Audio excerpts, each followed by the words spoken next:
High friends, good morning. Real blogger Jyoti চ্যানেলে সবাইকে স্বাগত। আশা করি তোমরা যে যেখানেই আছো সবাই ভালো আছো। তো আমি চলে এলাম আবার একটি ব্লগ নিয়ে। তো দেখো, সকালবেলা ছেলেকে স্কুল যাওয়ার জন্য রেডি করেছি, আবার ও শুয়ে পড়েছে। আর সত্যি সত্যি এত সকালবেলা ঘুম থেকে উঠে একটা বাচ্চা রেডি হওয়া বা রেডি করানো কতটা যে কষ্ট সেটা নিজেই বুঝতে পারছি। কারণ ছেলেটাকে ঘুম থেকে তুলতেও কষ্ট হয়, সে উঠতে পারে না, তবুও তাকে উঠতে হয়। একেই ঘুমোয় রাত 12টার সময়, তারপরে আবার সকাল 6:30টার মধ্যে স্কুল যেতে হবে বলে ওকে অ্যাডভান্স ডেকে সব রেডি করাতে হয়। তো সে কারণে ও উঠতে চায় না। তোকে জামা প্যান্ট পরিয়ে দিয়ে আবার ও শুয়ে পড়েছে। তো সেটাই তোমাদেরকে একটুখানি দেখালাম, দিয়ে ওইটা দিয়েই আমি আজকে ব্লগটা শুরু করলাম। তো ছেলেকে স্কুলে পাঠানোর পর তারপরে আমি এই ঘরটাকে গুছিয়ে নিচ্ছি, দিয়ে এই নিচেরটাকে একদম সেরে ওপরে যাব। আর ছেলেটা সকালবেলা ঘুম থেকে উঠে কিচ্ছু খেতে চায় না। আমি এত জোরাজুরি করি তবুও বলি, বাবা একটু হরলিক্স খাও, তবুও খাবে না। 2টো বিস্কুট জল খাও, তবুও খাবে না। শুধু একটুখানি জল মুখে দিয়েই চলে যাবে। আর এত জেদি যে যখন বলবে খাবো না তো খাবো না, কারো সে ক্ষমতা নেই খাওয়ানোর। তার কারণে আমি আর অত জেদাজেদি করতে পারি না। আর কিছু টিফিন দিলেও নিয়ে যাবে না, কারণ দিলেও সে না খেয়েই চলে আসবে। তো এখন আর টিফিনও কিছু করে দিই না, কারণটা খেতে চায় না। আর দিলেও খায় না, নিয়ে চলে আসে ফেরত। তার কারণে ওকে আর কিছু দেওয়াও হয়নি। তাও ওকে 2টো কাজু বাদাম বিস্কিট এইসবগুলো দিলাম। তো আমার এই বেড কভারটা দেখো, বিছানাটা গোছানো কমপ্লিট হয়ে গেল। দিয়ে তারপরে টাকগুলো একটুখানি ঠিকঠাক করে নেবো। আলমারি টালমারি যা আছে সবগুলো একটু করে ঠিকঠাক করে ঝেড়ে মুছে নেবো। দিয়ে তারপরে ঘরটা ঝাড় দিয়ে দেবো। সকালবেলায় আমি ঘর ঝাড় দিয়েছি, তারপরে মুছে নিয়েছি, কিন্তু এই বিছানাটা তোলার পর আরেকবার ভালো করে সব গুছিয়ে ঝাড় দিয়ে নিই, তারপর ওপরে যাব। আর একবারে যদি নিচটা সেরে ওপরে যাই তো ভালো, আর আমাকে নিচে আসতে হবে না। উপরে একবার স্নান সেরে পুজো সেরে আসবো। তো সে কারণেই সবটা করা। কারণটা বারবার এই ওপর নিচ করে করে পায়ের এমন বেহাল দশা যে আমি আর পেরে উঠছি না। যখন পায়ে ব্যথা উঠছে তখন ব্যথার ওষুধ খেয়ে আমাকে সামলাতে হচ্ছে, আর নয়তো আমি উঠতে পারছি না। তার কারণেই যতটা পারি একটু কম ওঠানামার চেষ্টা করি, কিন্তু তা বললেও হয় না, করতেই হয়। তো বাধ্যতামূলক ওঠানামা করতেই হয়। এমন পজিশন হয়ে যায় যে এক এক সময় অনেকবার ওঠানামা হয়ে যায়। কারণ আমার নিচে খাওয়া দাওয়া, আর নিচের ঘরে শুই, আর খাওয়া দাওয়া সরঞ্জাম সব নিচেতে। আর ওপরে আমার যত জামা কাপড়, স্নান, বাথরুম সবটা উপরে। তার ফলে আমাকে বাথরুমে 10বার হলেও আসতে হয়। তারপরে স্নান সেরে কাপড় তুলতে হয়, বা কোথাও বেরোতে গেলে আবার উপরে এসে সাজগোজ করতে হয়।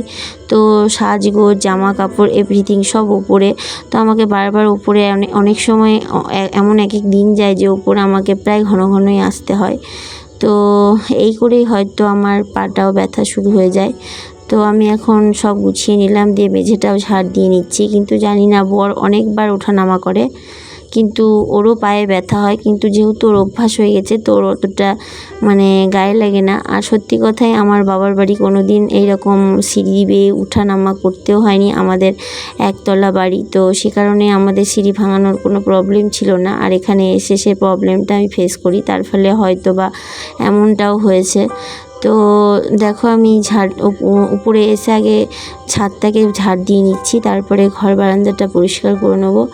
আর বিয়ের পরে উপরেই আমরা থাকতাম সবাই, তো উপরেই খাওয়া দাওয়া সব কিছু উপরেই হতো।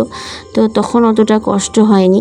কারণটা হচ্ছে বিয়ের পরেই নতুন, আর তারপরেই আমি খুব তাড়াতাড়ি প্রেগনেন্ট হয়ে যাই। ফলে আরও আমি নিচে কোনো ওঠানামা করতাম না, তো উপরেই সবটা ছিল। তো ছেলে হওয়ার পর তারপর যখন অত্যাধিক গরম, উপরের ঘরে থাকতে পারে না, ছেলে ঘুমায় না, তখন আমি নিচে যেতে বাধ্য হয়েছি।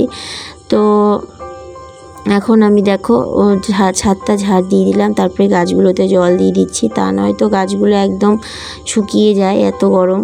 তো তারপর এসে ঘরের জানলাটা খুলে দিচ্ছি, দিয়ে খাটের বিছানাটা উপর থেকে শুধু একটু ঝেড়ে নেবো। দিয়ে উপরে যা যা থাকে সব কিছুই একটুখানি টিপটাপ করে নেবো। যদিও বা উপরের ঘরটা এখন নোংরা কমই হয়, কারণ সারাক্ষণ আমরা নিচে থাকি। আর গরমের দিন নিচে থাকতে খুব আরামদায়ক, আর শীতের দিন ওপরে থাকতে আরামদায়ক। আর নিচের ঘরটা এত সুন্দর যে ওপর থেকে যখন নিচে নামি তখন মনে হয় যেন এসি ঘরে ঢুকে পড়েছি। এসিতে ঢুকলে যেরকম একটা ফিল হয়, এত গরম যে আমার নিচেতে আমি বুঝতে পারি না কতটা গরম। তো সে কারণেই নিচেতে যাওয়া। আর নিচেটা আমাদের ফাঁকাই পড়ে থাকতো, বিয়ের পরে এসে এসে দেখেছি।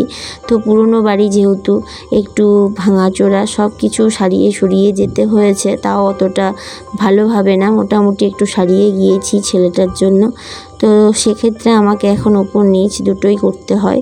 তো আমি সকালবেলায় প্রত্যেক দিন একই রুটিন, এই সবগুলো একই কাজ করি আর তোমাদেরকে একই কাজ দেখাই।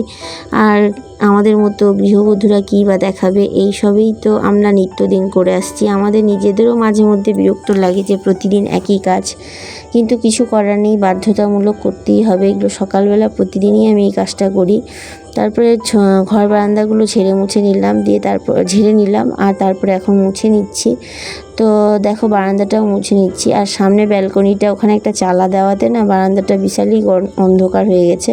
যতবারই আমি ভিডিও করি ততবারই মনে হয় যে ঘরটা, এই বারান্দাটা খুব অন্ধকার হয়ে গেছে। তা নয়তো খুব সুন্দর আগে রোদ ঢুকতো, আলো ঢুকতো। আর বাইরে ওই ব্যালকনিটাতে একটা চালা না করলেও হতো না, কারণ শাশুড়ির ঘরে যেতে ওই জায়গাটা ঝড় জল বৃষ্টিতে সব মানে ফাঁকাভাবে যেতে হয়। ঝড় জল সব নিয়ে, তারপরে জানলা দরজা সব বৃষ্টি পড়ে পড়ে নষ্ট হচ্ছিলো, তার কারণেই দেওয়া। তো আমি সব কিছু সেরে নিয়ে তারপরে স্নান করতে চললাম। দিয়ে স্নান সেরে এসে শাড়ি টাড়ি পরে তোমাদেরকে একটু দেখিয়ে দিলাম যে আমি স্নান হয়ে গেল। দিয়ে পুজো সেরে নিয়েছি, এই দেখো। তো আমি কি করি না করি সকালের এইটুকুই তোমাদেরকে দেখালাম। তারপর তো সারাদিন কাজ চলবেই, চলতে থাকবে সারাটা দিন, কিন্তু আমি মর্নিংয়ের এইটুকুই দেখালাম। তো জানি না তোমাদের ভিডিওটা কেমন লাগবে। যদি ভালো লেগে থাকে প্লিজ লাইক শেয়ার সাবস্ক্রাইব করো আর ভালোবেসে আমার পাশে থেকো। তো আজকের জন্য এইটুকুই। সবাই ভালো থেকো, সুস্থ থেকো। দেখা হবে আবার পরের ভিডিওতে।